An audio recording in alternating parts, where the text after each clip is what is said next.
up, everyone? Today, we are settling one of the biggest debates in Africa. I'm talking about Kenya versus Ethiopia. These two countries are absolute giants in East Africa, and for decades people have argued about which one is truly more powerful. Is it the pride of Kenya, with its modernizing forces and strategic position, or is it the ancient empire of Ethiopia, with its massive army and battle-hardened history? Forget everything you think you know, because today, we're going to find out for real. In this video, I'm going to do something we've never done before. We are going to do a deep dive, a complete breakdown of everything that makes a military strong. We're talking soldiers, tanks, fighter jets, even their spending money, every single detail. We're putting Kenya's military might head-to-head against Ethiopia's forces in the ultimate face-off. By the end of this video, we will finally have an answer to the question, who really rules East Africa? This is going to be absolutely insane. But before we jump in, go down to the comments and tell me who you think wins. Are you Team Kenya or Team Ethiopia? Lock in your bets right now, because things are about to get intense. Let's go. All right, let's kick things off with Kenya. The Kenya Defense Forces, or KDF, are the pride of the nation. Their story officially begins after Kenya gained independence in 1963, but their roots go even deeper. They were built from the ground up, transforming from a colonial-era force into a modern, professional military that is respected across the entire continent. KDF is made up of three main branches: the Army, the Air Force, and the Navy, each with a crucial role in defending the nation. Together, these three branches work as one giant machine with a single, super important mission: to defend Kenya from any and all threats. Their official job is to protect Kenya's sovereignty and territorial integrity. But they do so much more than that. They help out during national disasters like floods, droughts, and even get involved in huge infrastructure projects. You've probably heard about the KDF's work outside of Kenya too. They are a massive player in regional peacekeeping, especially in Somalia.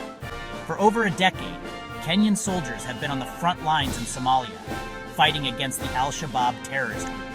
This experience has been a game changer for the KDF, and they are constantly upgrading, buying new equipment from the US, Europe, and Asia, and partnering with some of the best militaries in the world. So, to sum it up, the Kenya Defense Forces are professional, experienced, and increasingly modern. Keep this in mind as we move on to their rival. Now let's turn our attention to Ethiopia. If Kenya's military is a modern lion, Ethiopia's is an ancient, battle-tested elephant. The Ethiopian National Defense Force, or ENDF, has a history that is absolutely mind-blowing. We're not talking about decades. We're talking about centuries, even millennia. Ethiopia is one of the few African nations never formally colonized, thanks to its powerful military tradition and legendary victories like the Battle of ADWA in 1896. Like the KDF, the ENDF is structured into different branches: ground forces, air force, and, historically, a navy. After Eritrea gained independence in 1993, Ethiopia became landlocked and had to dissolve their navy. The modern ENDF was formed in 1995. Its mission: guarantee Ethiopia's sovereignty and defend the constitution. It has been involved in numerous conflicts, both internal and external, making its soldiers some of the most battle-hardened on the planet. The sheer size of Ethiopia's population means the ENDF can mobilize huge armies relying on patriotism and a deep-seated warrior culture. So when you look at the ENDF, you see a military forged in the fires of history, resilient, patriotic, and undefeated by foreign invaders. All right, let's get into the numbers, because this is where it gets absolutely crazy. First up, active personnel. Kenya's KDF has around 24,000 active personnel. Ethiopia's NDF has an estimated 162,000. Kenya focuses on quality over quantity, a lean, mean fighting machine. Ethiopia's scale is staggering, almost 7 times the size of Kenya's active military. Let's talk about reserve forces.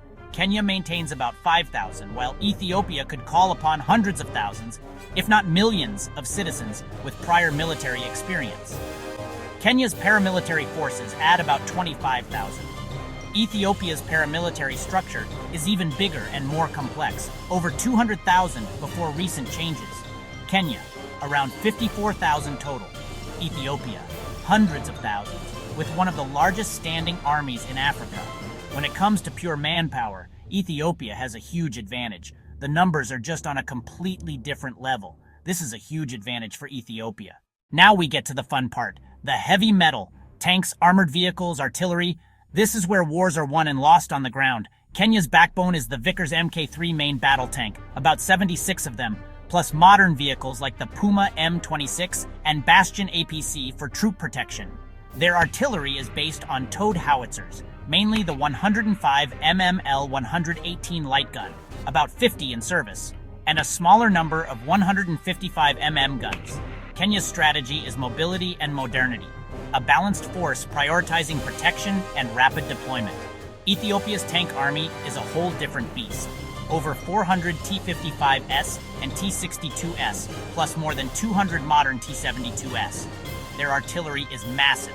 D-30 122 howitzers, M46 130 field guns, and over 100 BM-21 Grad multiple rocket launchers.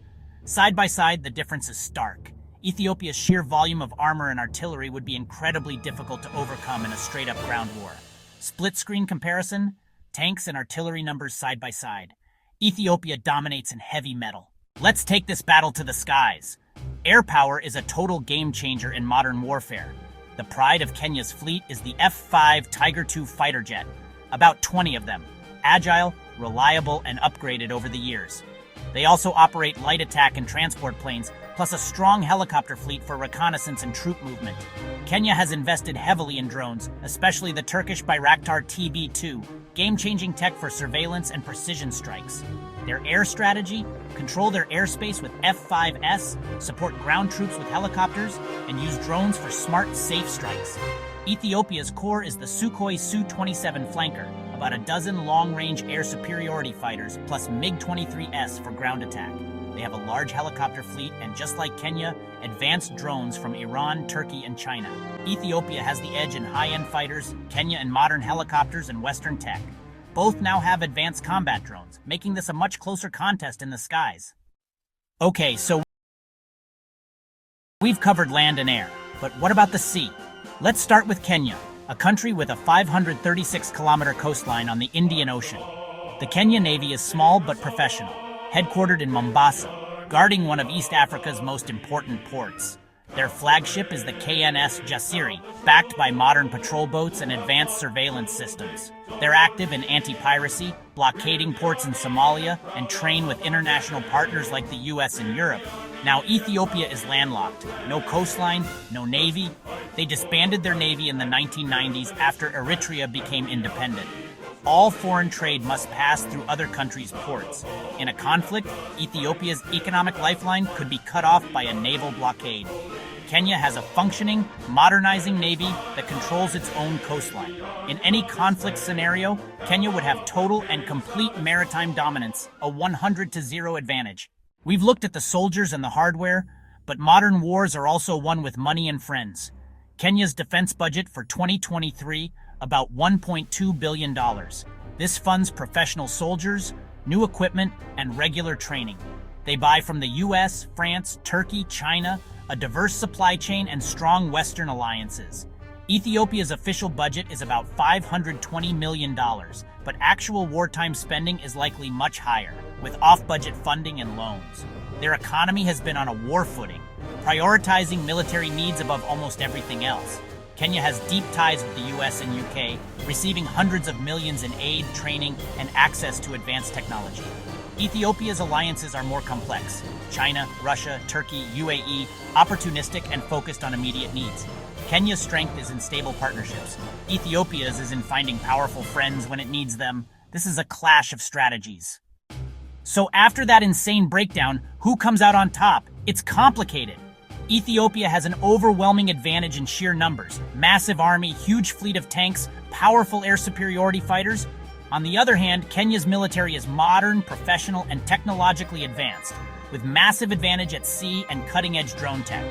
Their deep alliance with the US is a strategic trump card. Kenya's strengths are strategic, technological, and diplomatic.